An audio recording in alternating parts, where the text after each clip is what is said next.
So, good afternoon, everyone. I am Sandhya from Sandhya's Biology Tutorials. In this session, I will be dealing with the first topic, that is cell. So, let us discuss about the cell, which is the basic structural and fundamental unit of life. So, we will be discussing about the cell. This is the unit of life. So if you see, I prefer whoever is watching, please say hi and also keep your NCRT with you so that it will be useful to you whenever I am teaching. So now let us see about the cell, which is the unit of life. So if you see any cell means there will be living organisms and also the non-living organisms. Living organisms and non-living organisms will be present. What is the main difference between the living organism and non-living organism?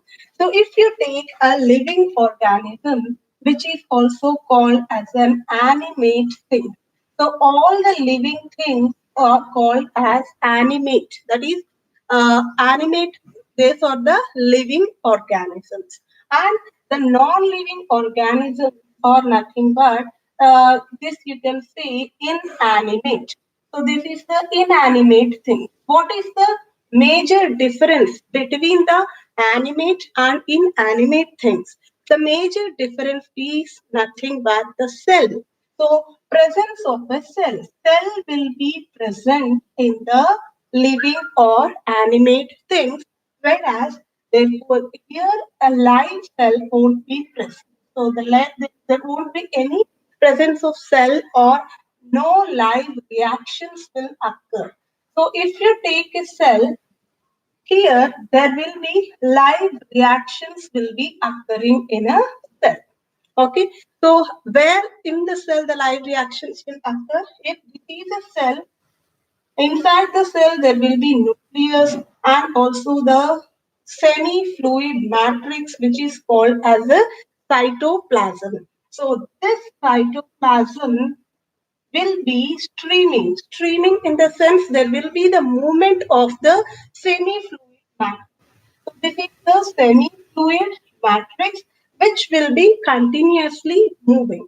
So if at all there is a movement of the semi-fluid matrix, then we will consider it as a whenever this fluid is moving, then only there will be a live reactions and then we will consider this as a cell and that too a living or animate thing. Whereas here, if you take non-living things, for example, this markers, if you take, so these are non-living things. There is no any live reactions, live chemical reactions. Chemical reactions may be present because of the things which are present in the marker, but there won't be any live reaction because the cytoplasm, which is a semi-fluid matrix, will be active. So that is the major difference between the living or animate things and non-living or inanimate things. So these are the major differences. So please make a note of these major differences. So these various chemical reactions which are occurring in a cell are mainly responsible for the sake of life. So all of us, we are living now. Why we are, how we are able to live because of the live chemical reactions which are occurring in the cytoplasm. So this major difference first we have to know. And if you see, all living organisms are composed of a cells, but unicellular organisms and some will be multicellular organisms. And erasing this, please take down these two things. What is the major difference between the living and non-living? Living, the other name is animate, and non-living is inanimate. Please take down that and edit. Mainly, the cytoplasm is mainly responsible for the sake of the life because there will be the chemical reaction occurring in that. So that movement of the fluid is called as one specific term which is very important for me to have to remember. That is called as cyclosis, which is nothing but cytoplasmic streaming. Cytoplasmic streaming is nothing but the movement of the semi-fluid matrix which is present in the cell, that is in the cytoplasm. So this term is very important. You may get a question related to this. Cyclosis means what? Cyclosis is nothing but cytoplasmic streaming. That means the movement of the cytoplasm, which is a semi-fluid matrix. Okay. Now, all organisms are composed of what? They are composed of cells, and these cells, which is the basic structural and fundamental unit of life, these are of two types. So if there is a single cell which is performing all the reactions, means it can able to independently it can exist and it can continue its life. That at all it is a unicellular organisms, and there will be multicellular organisms. We also humans comes under this multicellular organisms. So unicellular organisms consist only a single cell, and this single cell is responsible for all the reactions and replication. Everything will be occurred in a single cell. Whereas multicellular means many cells are involved in the function. There will be many cells together, they will form into a tissue and then into the organ and then into the organ system. Like that, they will continue, and this is the multicellular. So there will be unicellular organisms and multicellular organisms. So these have the capacity. In your NCRT, they have specified that independent existence will be there for this unicellular organisms, and then it will perform all the essential things of life. All essential means whatever it is required for cytoplasmic streaming or cyclosis, but all essential things will be done with a single cell, that is the unicellular organisms. Whereas multicellular organisms means many cells are involved in that. Now we will see the thing you have to remember over here is scientist names, which are very, very important. Please keep your NCRT beside you so that it will be useful to you. So I'm erasing this. This term is very, very important. Cyclosis is nothing but cytoplasmic streaming, in which what will happen? There will be movement of the cytoplasm, due to which there will be life in the living organisms or animate things. So now let us see the scientist who has worked. So before discovery of the microscope, it is very difficult to identify the chemical reactions in the cell, that and all. Only after the discovery of the electron microscope. So this electron microscope, whenever it has been discovered, this has revealed all the detailed structure of the cell, what is present in the cell and what organelles are present in the cell. So everything has been described or revealed by the discovery of this electronic microscope. So we have to thank who has discovered the electron microscope. So after this discovery only, and many scientists have also are also involved in this. The first we will see the scientist names so that it will be. So first, the scientist who has saw the live cell and also discovered what is present in that is Anton von Leeuwenhoek. So Anton von Leeuwenhoek is the scientist who has saw and described the live cell. So he is the scientist who has saw and described the live cell. Then we got to know about the all the different organelles what are present and how the cell will function, and endoplasmic reticulum, Golgi complex, everything is because of the electronic microscope. So Anton von Leeuwenhoek, he has saw and he has described the live cell. And then Robert Brown is the scientist who has discovered the nucleus. So nucleus has been discovered by the scientist Robert Brown. He has discovered. And then a botanist who is called as uh, Matthias Cleiden. So this Matthias Claydon, he is a botanist and he is from Germany. He's from Germany and he's a botanist. What he has done, he has studied all the plant cells, and after studying the plant cells, what he has said, so the plant cell will have a this plant cells are composed of many different types of cells. A sentence is there in NCERT. The sentence you have to remember that is plants are composed of different varieties of cells and products of the cell. So the plant cells will contain different varieties of the cells and the products of cells are present in that.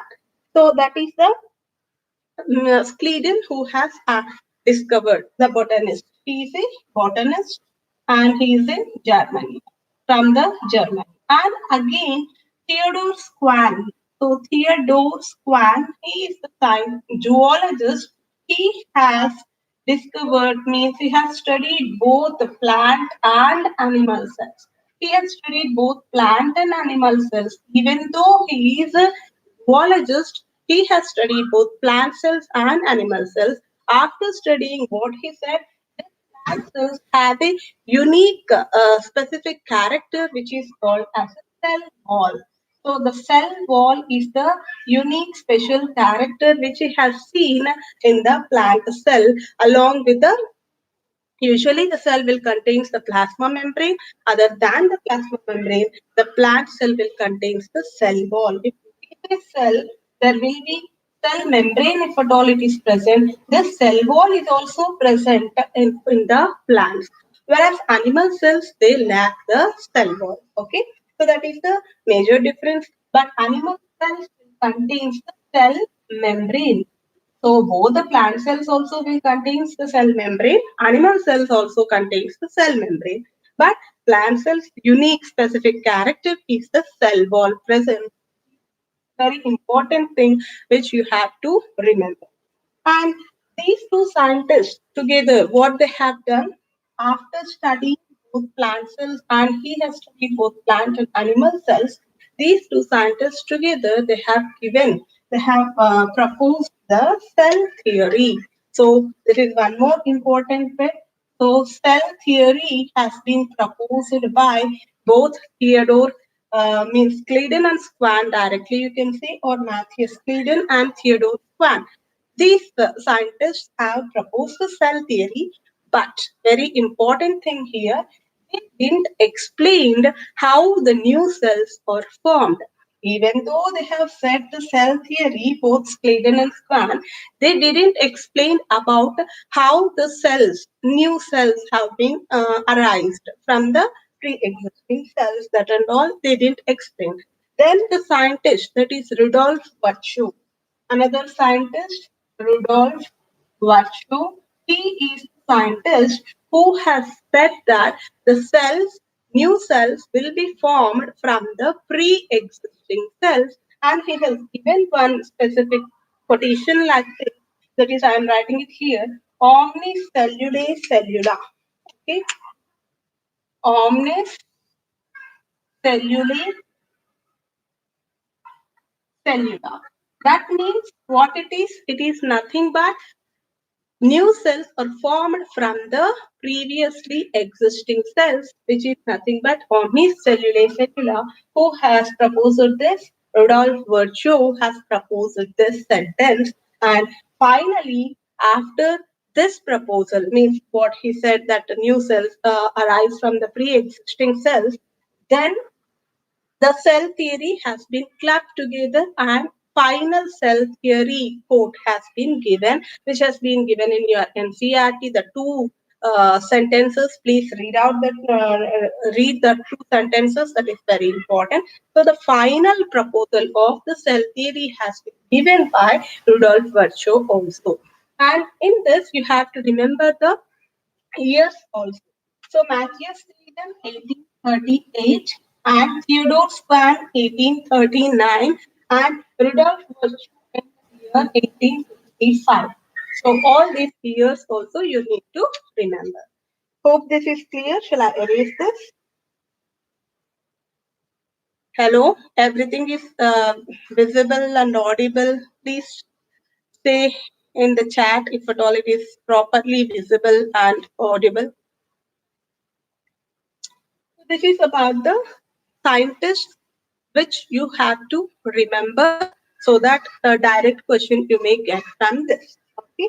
So, what is the main cell theory? Those two sentences are all living organisms, whether the plants or animals, are composed of the cells. That is the first sentence. And all cells will arise from the pre existing cells. These two sentences will come under the cell theory. Is it clear? If you have any doubts, you can type in the chat and I will clear it. I'm erasing this. So these scientist names you have to.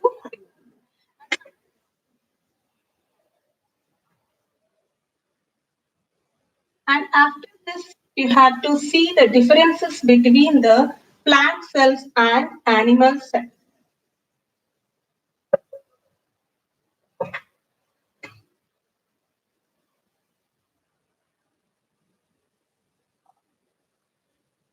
So now let us see the major differences between the plant cell and animal cell.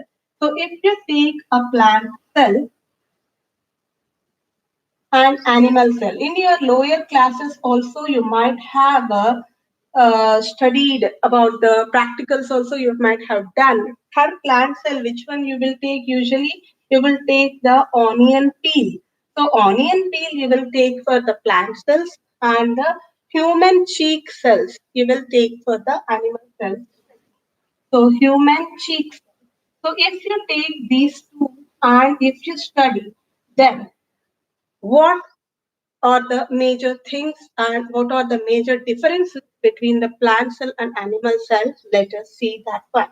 So, already I have told you that the plant cell will have a unique characteristic feature. What is that? That is nothing but cell wall.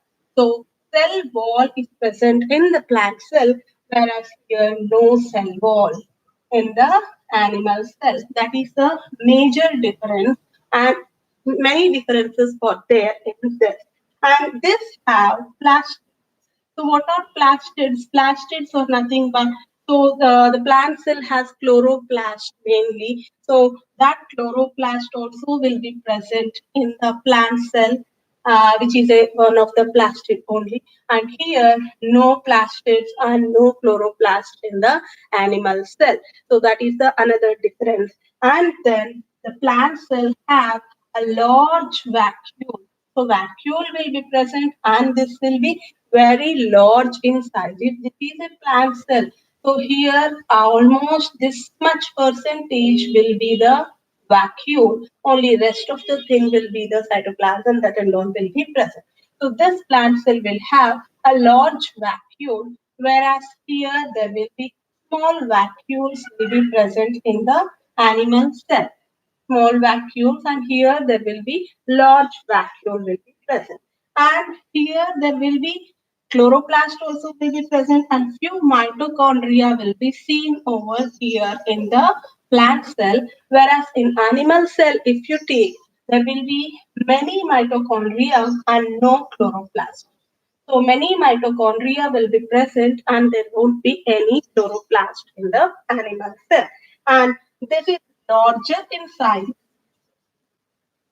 whereas animal cell, if you take, it is smaller in size. And this one, this size, as it is larger in size and it cannot change its shape also. The cell shape cannot be changed in the plant cell and can't change the cell shape. Why do you think so? Any idea? You can type in the chat. Why do you think so? There is, it cannot change its cell shape. Please answer. Why do you think so? It cannot change its cell shape. But here it is smallest in size and it can change its cell shape. Yes? Any answer? No answer? Okay, I will only tell. So, why it can't change its cell shape? It is because of the cell wall presence. As there is a cell wall, it cannot change the shape of the cell in the plant. Whereas here, cell wall is absent. That's the reason it can able to change the shape of the cell. So these are the major differences. And one more important difference is animal cell will contain centrioles. And what are all these things and the structure of all these things also I will be explaining. So the animal cells will contain centrioles, and here there are no centrioles. No centrioles. And these centrioles which are present in the animal cell are mainly responsible for the sake of the cell division. For cell division, it is very, very important, and that will be present in the animal cell. And then, so how in plant cell there will be cell division? That and all we will be studying in the after discussing all these membranous organelles and everything. So these are the major differences. Please take down these differences between the plant cell and animal cell.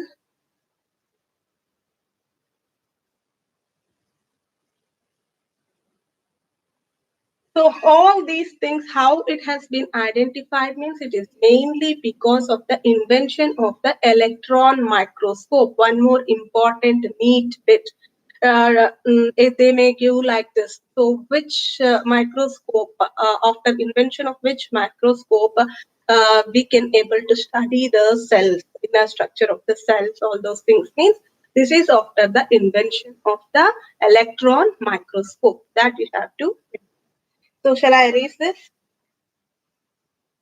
I'm erasing this. And now we will see that their cells, they differ in the size, shape, and structure. Many different types will be present. If you study the cell, there are many different types of the in sizes. They're different, they greatly in size, shape, and structure, they will vary. So we will see that one. So the what which is the smallest cell? This is very, very important. So the smallest cell is mycoplasma. So this mycoplasma, which is the smallest cell, what is the size of this? That is very, very important. It is around zero point 0.3 micrometer in length. This is the smallest. And you will get the PPLO also. What is PPLO? PPLO, that is one more important bit. PPLO means pneumonia like organisms. Pneumonia like organisms means they can easily changes their shapes. So this is the uh, first size of the mycoplasma, which is the smallest cell. And then if you take bacteria, all these it is very, very important, this information. So the bacteria, if you take how much, it is 3 to 5 micrometer in diameter. And then there will be human RBC if you take. So the human RBC, red blood cell, which is otherwise called as erythrocyte. So if you take the human RBC, which comes under the multicellular organisms, that will be 7 micrometer in diameter. This is how much? It is 7 micrometer in diameter. And then ostrich egg. So this is the single isolated egg, largest egg, that is the ostrich egg. So this ostrich egg, it is the largest isolated single cell, which is very, very important. You have to remember largest isolated single cell. That is the ostrich egg. Directly you may get this. Okay. And then which is the longest cell? Think and if possible type in the chat. Which is the longest cell? So the longest cell is the nerve cell. So the nerve cells are the longest cells. Some of the nerve cells are the longest cells, not all the nerve cells, some of the cells are the longest. And then that's it. These five you have to remember. The information you have to remember along with the sizes, because direct question you may get it. Along with the sizes you have to remember. So this is about the size of the things. Which is the smallest cell? Mycoplasma. And largest isolated cell, ostrich egg. Longest is a nerve cell, and this size you have to remember. This is about the size. And if you're coming to the shape, this is about the cell size. And if you're coming to the shape of the shape of the cells also, there will vary. Different types it will be present. Disc type it will be present. Polygonal it will be present. Cuboidal, columnar. All these are the different shapes of the cell. So the shape of the cell is mainly responsible for the sake of the means depending upon the what function they will do, depending upon their function, the shape of the cell will vary. That point is important. Shape of the cell will vary. If in assertion and reasoning you will get this question. So shape of the cell will vary depending upon what? Depending upon the function, its function, which function it is carrying. Depending upon that, there will be change in the shape of the cell. So this is important for assertion and reasoning question. Okay. So and after this, in your NCERT page number, I have to check it, but you can see the figure 8.1. Please put a star mark over there. There itself, the diagrams you have to directly they may give the diagram and you need to identify the diagram, what it is present. In that they have given the nerve cell, RPC, columnar epithelial cells, all these things they had given. All the diagrams, please, you have to memorize the diagram so that if they give the diagram and you have to identify the diagram. So that is about the size of the cell and shape of the cells. This is very important for assertion and reasoning. Shape of the cell will vary depending upon its function. That is, you will get it in assertion and reasoning question. So that is about the which you have to remember. Next, I'm erasing this. Please, from now itself, please maintain a notes so that you can. I will also give you notes after teaching the full chapter. But from now onwards, please try to maintain the notes, all the important points and all the things which you will get in need. That only I'm covering and I'm giving you the um, points over here. So while I'm teaching, please write it down so that it will be useful for you whenever directly you can go through with the points. No need to again study the NCRT. The main important things I am giving you. Okay. So this is about the size and shape of the cell and which is the important point also I am explaining. So please maintain a clear notes and at the end I will give you, but don't depend on my notes. If you prepare very means you can memorize easily also. Okay. So now let us see the usually general structure of a cell if you take. So if you take a cell, there will be a cell membrane will be present. And if it is a plant cell, there will be cell wall also will be present if at all it is a plant cell. And then inside there will be nucleus will be present. I think it's clear or any glare is coming. Please tell me. Hope the diagram is clear, but I can see some glare. So this is the cell membrane will be there. And after cell membrane, I'm writing CM for that. If it is a plant cell, another you will be having cell wall also. And if it is a prokaryotic cell also, there will be a cell wall.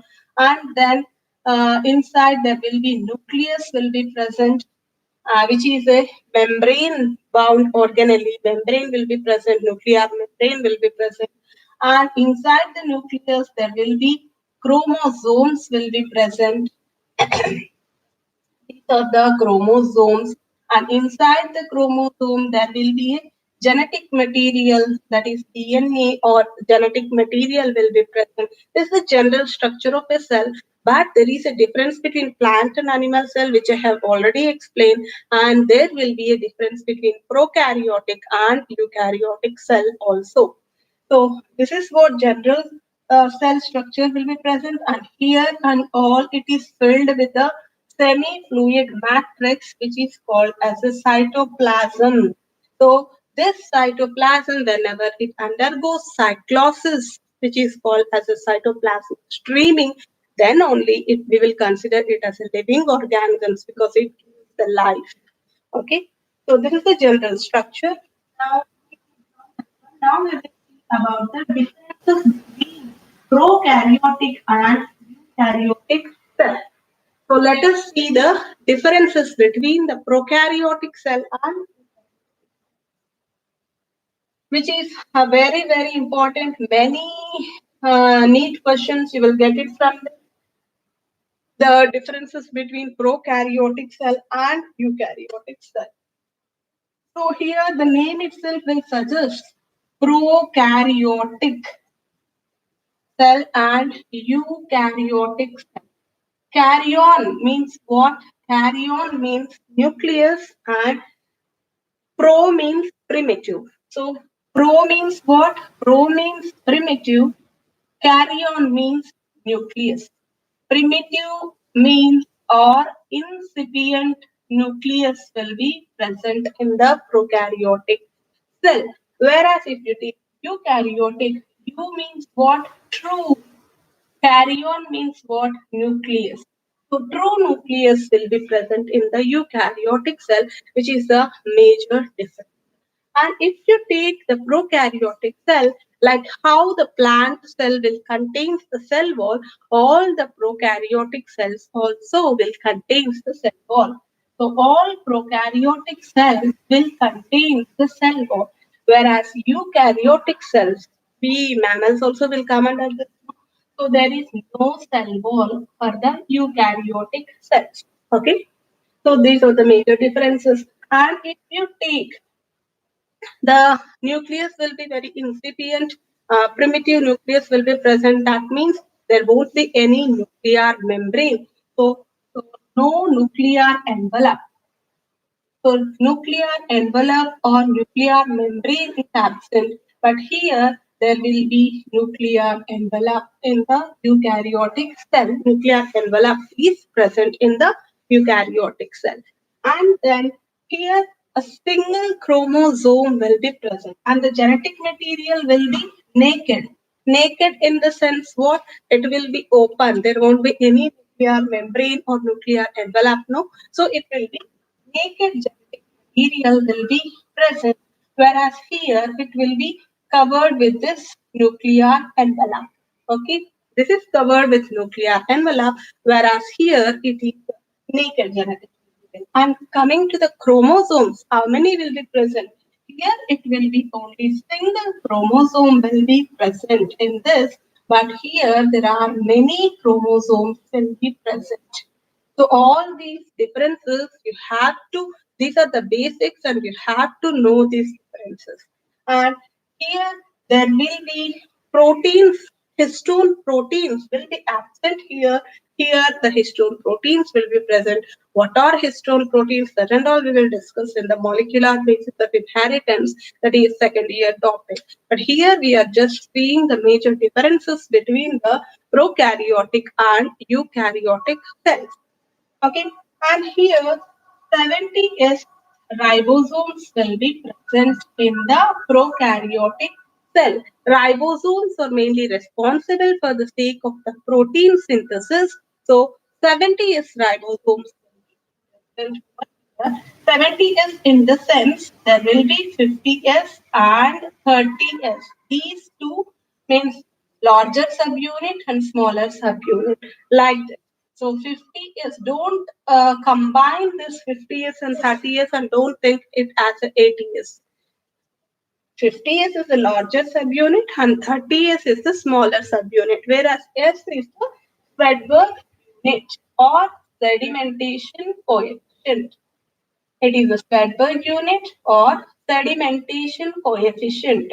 Both are same. Don't get confused. It is called as Svedberg unit or sedimentation coefficient. So you should not add 50S and 30S. But 70S ribosomes will be seen in the prokaryote. Whereas in eukaryotic cell, you will see the 80S ribosome. Okay, 80s ribosomes will be seen in the eukaryotic cell, and here the larger subunit is 60S and smaller subunit is 40S. Okay, and I will be erasing the uppermost points. Shall I? Please take down before I erase. Shall I? Oh, there is actually a glare on the board. It's difficult to read. 1 second. Full or only at some places, ma? Only here, I think, no? 1 second.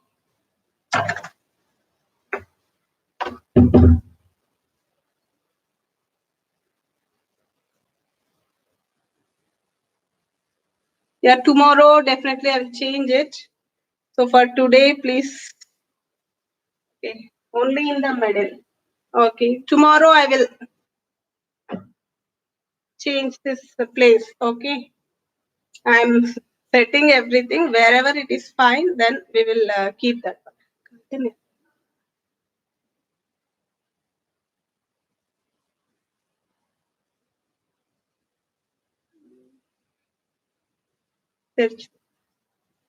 Okay, ma, tomorrow I will do it. So for today, I will give you the notes also, whatever I have taught you. Tomorrow I will see that there won't be any glare. So these are the major differences. So the top one I will be erasing because I have to write more differences. So I will explain the differences. But here in eukaryotic, if you take, there is 80S ribosomes, but in endoplasmic reticulum, here membranous organelles will be present. There won't be membranous organelles here. These are absent. There won't be membranous organelles. But here, there will be membranous organelles will be present in the eukaryotic organisms like endoplasmic reticulum. It is a membranous organelle. Golgi, it is a membranous organelle, and mitochondria, membranous organelle. So, several membranous organelles will be seen in the eukaryotic organisms. In the membranous organelles, if you take in the mitochondria and also in the endoplasmic reticulum, actually it is of two types, rough endoplasmic reticulum and smooth endoplasmic reticulum. When we study about the endoplasmic reticulum, I will give you clear structure of that. But for now, we are seeing only the differences. No? So this mitochondria and RER. RER is nothing but rough endoplasmic reticulum. These will have 70S ribosomes. Even though 80S ribosomes are present in the cytoplasm, the mitochondria and rough endoplasmic reticulum, these contains the 70S ribosomes.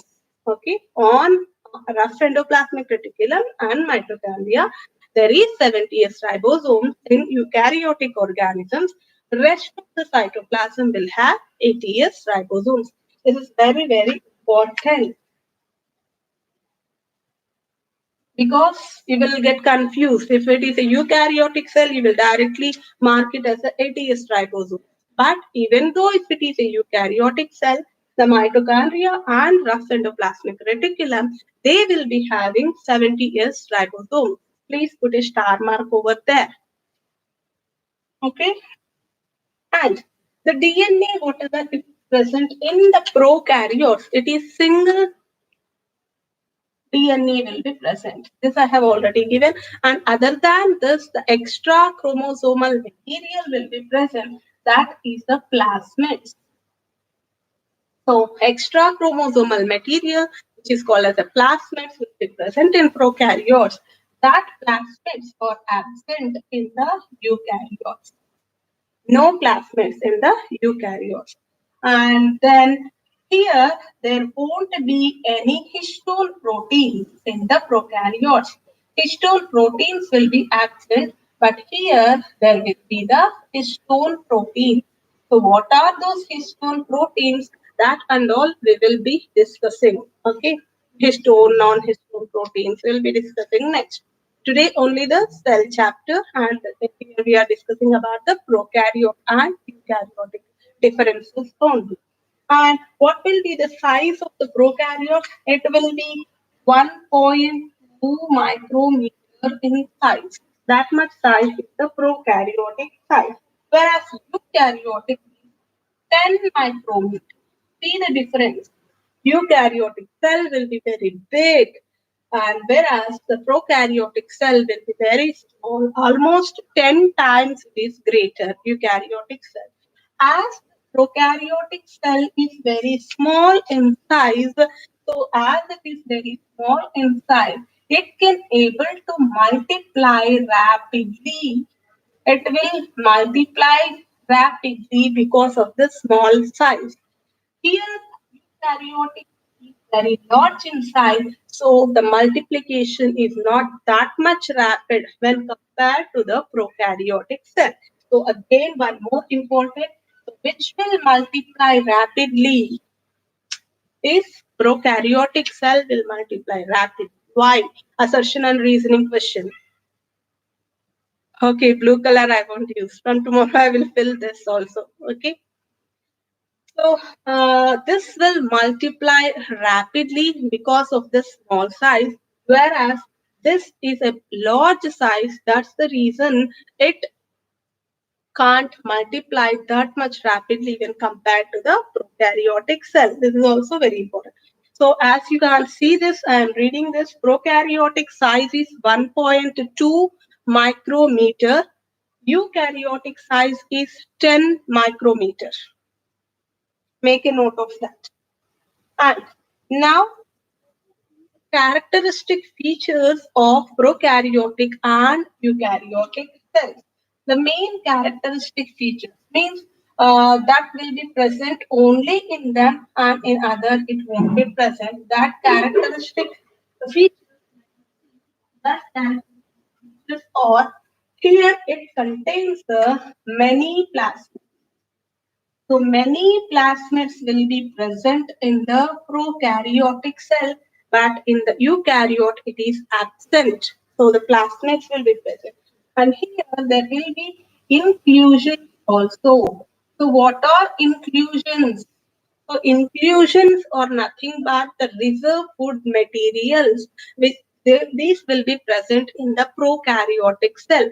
That means starch granules, whatever the food material which will be reserved, that reserve food material, like how fat in the human being. Like that, there will be inclusion bodies in the prokaryotes. And then there will be mesosomes. Inclusions will be present and there will be mesosomes. So what are these mesosomes? Mesosomes are nothing but, but all you can see, this is a prokaryotic cell.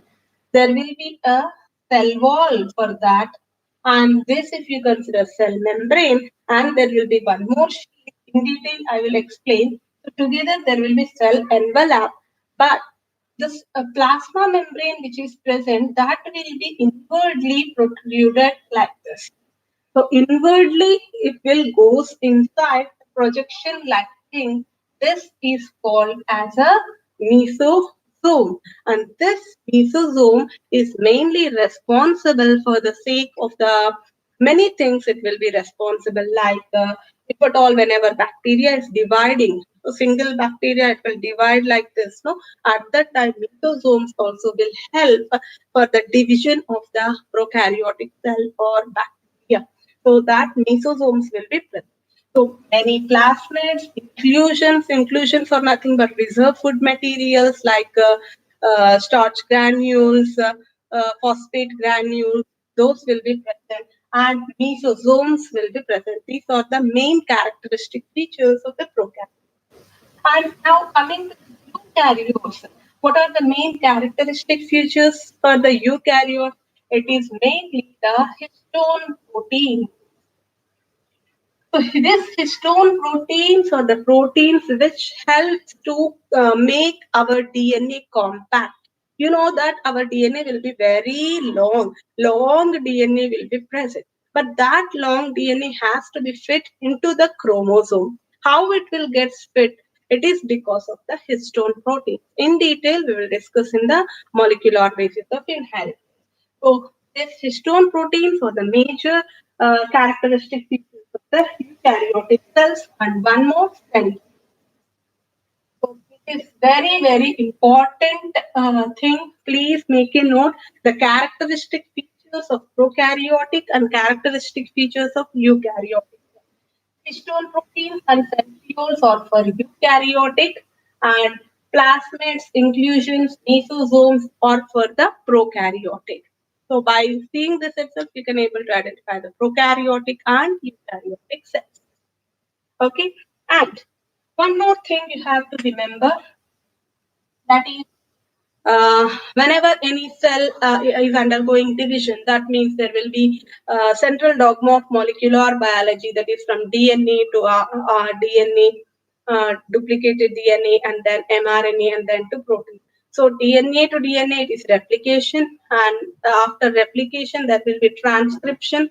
The process of formation of mRNA from DNA is transcription, and from mRNA, protein will be formed, which is called as a translation. So for this process, means to occur full this process, replication, transcription, and translation, there will be some features in the cell. So that transcription and translation both are coupled in the prokaryotic cell.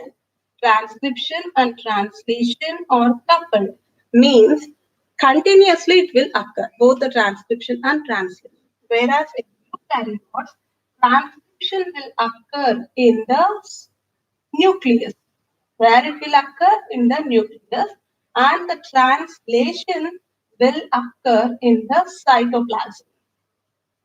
Okay, transcription will occur in the nucleus and translation will occur in the cytoplasm in eukaryotic cell, whereas in prokaryotic, both are coupled. This is also a very important thing. Next is here, polysomes are involved in the translation. What is a polysome? I will tell you. Polysomes are involved in the translation in prokaryotic cell, whereas here a single one ribosome is enough for the sake of the translation. This transcription and translation process you will be studying in the second year, that is molecular basis of inheritance. But for now, just you have to know transcription means the process of formation of mRNA from DNA, and translation is the process of formation of protein from mRNA. And in second year, you will be studying full in detail how this transcription and translation will occur. But for transcription to occur, you require the ribosomes. You know what are ribosomes? Ribosomes are mainly responsible for the sake of protein synthesis. So this ribosome in eukaryotes, only one ribosome is enough to complete the process. Whereas in prokaryotes, many ribosomes are required. On a single unit, many ribosomes are required. That is called a polysome. Very, very important term, and also important need bit. These two are important. Full this slide is important. So polysome means what? Polysome is nothing but a single unit will be present, but many ribosomes are required. Many ribosomes together, it is called as a polysome. Whereas here, for translation, only one ribosome is required.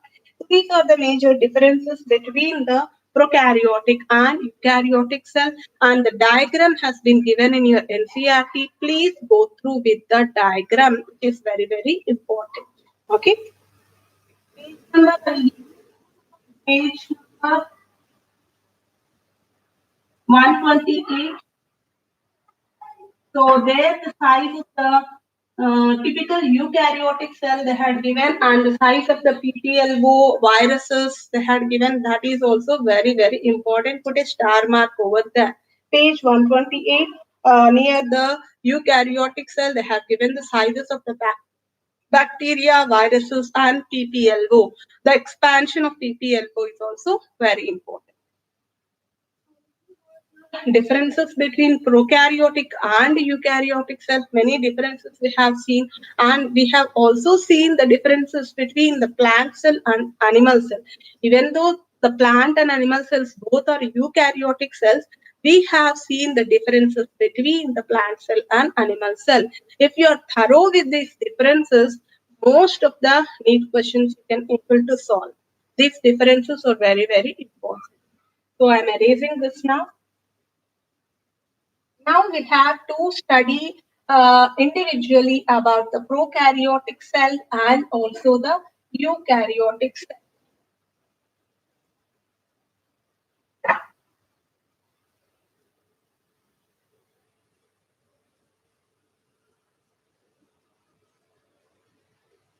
Now we will see the prokaryotic cell structure. With the help of the diagram, we can able to see the clear prokaryotic cell.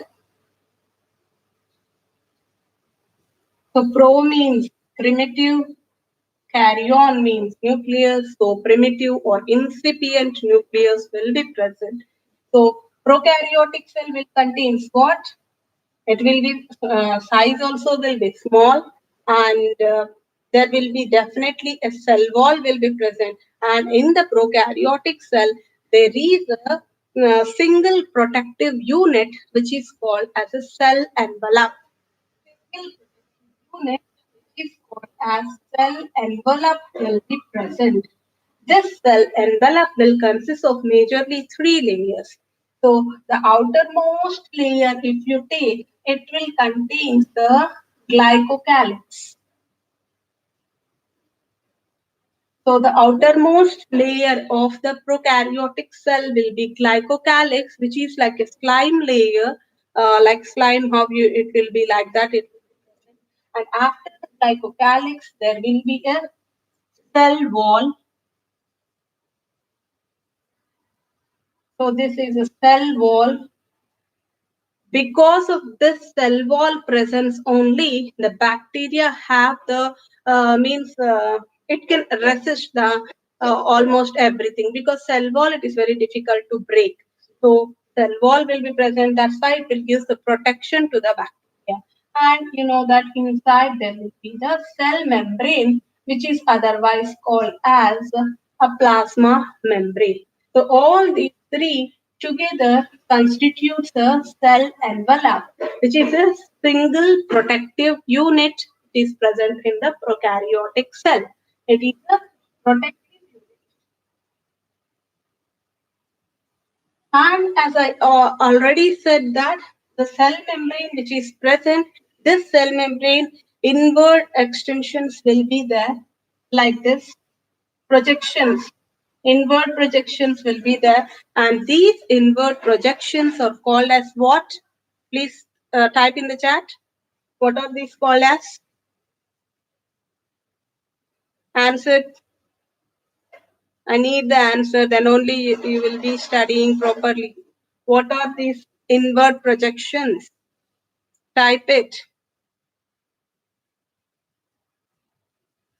Type it. What are these inward projections? Today only I have taught you.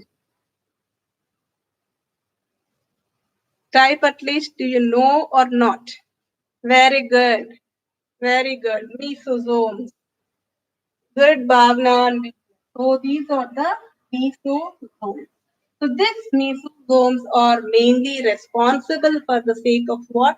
Replication, and also for the sake of the secretion of the cell wall. So these mesosomes are mainly responsible for which functions? For replication, it will be useful. Replication is nothing but dividing, so for that, and also for the secretion. So secretion of what? Secretion of the cell wall. So this cell wall will be secreted with the help of this mesosome. So mesosomes will be present, and there will be inclusion bodies will be present. So what are those inclusion bodies? This also I told you today. Write it. What are inclusion bodies? Okay, I won't call your names. Write your answer. Inclusion bodies are nothing but what are inclusion bodies? Reserve food material. The reserve food materials or the inclusion bodies like phosphate granules, starch granules, all these. Those are the inclusion bodies. And what type of ribosomes will be present? These are the ribosomes. Ribosomes will be 70S type of ribosomes. There will be 50S and there will be 30S. So these ribosomes will be present inside that, and the genetic material which is present will be naked. It won't be present like a membrane won't be present. So naked genetic material, and like this it will be present, and this is called as a nucleoid. So the naked genetic material which is present is called as a nucleoid. And chromosomes, how many? Only single chromosome will be present. And then there will be extra chromosomal genetic material, and these are called as plasmids. So the plasmids will be present, which are extra chromosomal genetic material and inclusion body, and single chromosome you can consider. So these are the main structures which are present in the prokaryotic cell, and then we will see the external projections what will be present in the prokaryotic cell. Inward projections we have seen, it is mesosome. Now let us see the external projections. So if you take external projections from inside, there will be, means from here, from the cell membrane itself, the flagella will be there. So, flagella will contain three parts majorly, that is basal body will be present, and there will be a hook will be present. This is a hook, and then a flagella, long flagella will be present. This is the flagella. Depending upon the number of flagella, there are different types, monotrichous, peritrichous, that also I will be explaining. So a basal body, a hook, and a flagella will be present, and the flagella will contain the protein called as flagellin protein. There will be a flagellin. So this is the, from the cell membrane, the flagella will get arrived. All these things, basal body, hook, and flagella, along with the flagellin protein will be present. Along with flagella, there will be some tubular-like structures, which are called as pili. So these pili are mainly responsible for what? For the sake of the conjugation, it is responsible. Pili are mainly responsible for the sake of conjugation, and this contains a protein called as pilin protein will be present in that, and a hair-like structure will be present. Flagella will be there, pili will be there, and there will be a hair-like structure also will be present. So the parts of the flagella you have to remember, and the pili you have to remember, and the hair-like structure also you have to remember. That is called as fimbriae. Fimbriae, these, what is the main function of this fimbriae?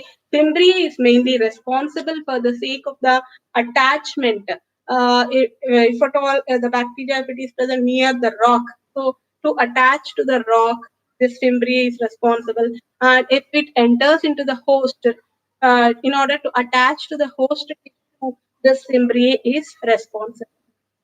So these are the external projections which are present on the prokaryotic cell. Internally, nucleosomes. Externally, three you have to remember. What are those?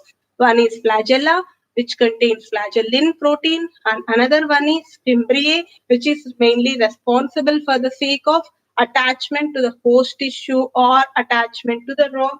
And then pili will be present, which is responsible for the sake of conjugation. I'm not writing it here, the function of this, but I'm explaining. Please write it down.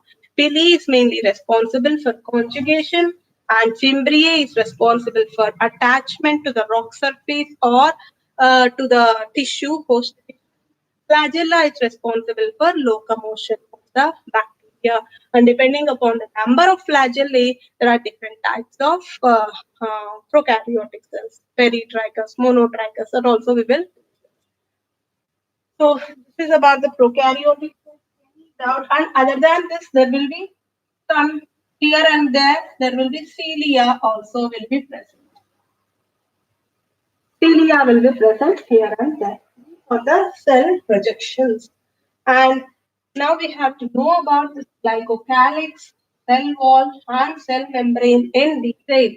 So, glycocalyx and cell wall will be present in the prokaryotes, but these two won't be seen in the eukaryotic cell. And the cell membrane is similar to both prokaryotic and eukaryotic. So, now let us discuss about glycocalyx and cell wall. Shall I erase this? Shall I erase this?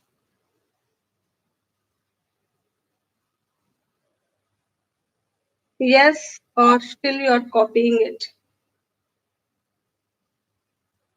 Just type yes if it is over.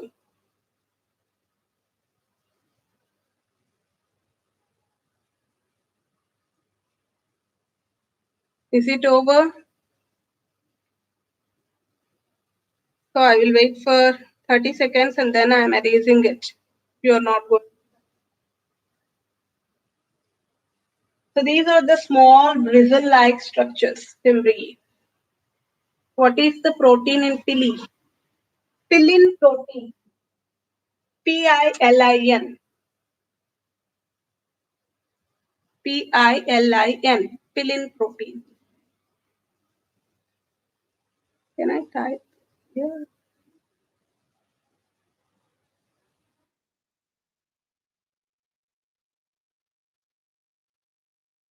So it's a pillin protein.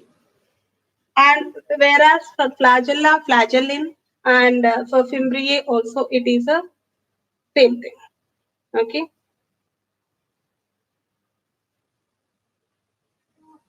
I'm erasing this.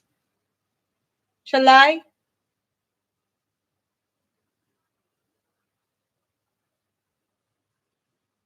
So that is about the structure. So cell envelope will contain 3 layers: glycocalyx, cell wall, and cell membrane. So now let us see about the glycocalyx.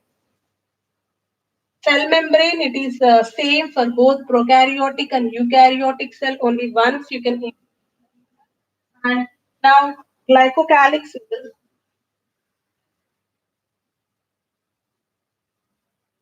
So based upon the thickness and composition, if you take, so this glycocalyx, which is a slimy layer, so two types are there for this. One will be very loose, it will be because of the slime layer which is present, and another one will be very thick and tough.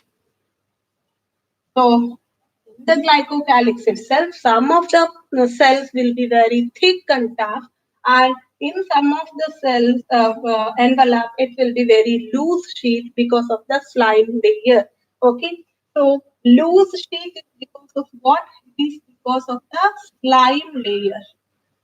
Whereas thick and tough, there will be less slimy layer over there, and there will be caps. So glycocalyx, loose sheath, or one type of prokaryotic cell, and different tough, another type of prokaryotic cell.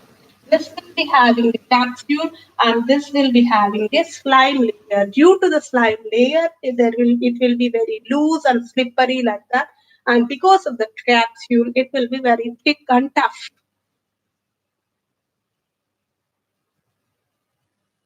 Okay, so this is about the glycocalyx, and you also know about the rough strain and smooth strain when you come to the second year in molecular basis. We'll be studying about that. That is also depending upon this slime layer and also the capsule. Rough strain and smooth strain. This will be very rough. You can also call it as a rough strain, and this will be very smooth. And as this capsule will be acts like a protection to the bacteria, whereas here it won't be a protection. That one you have to remember. So that is the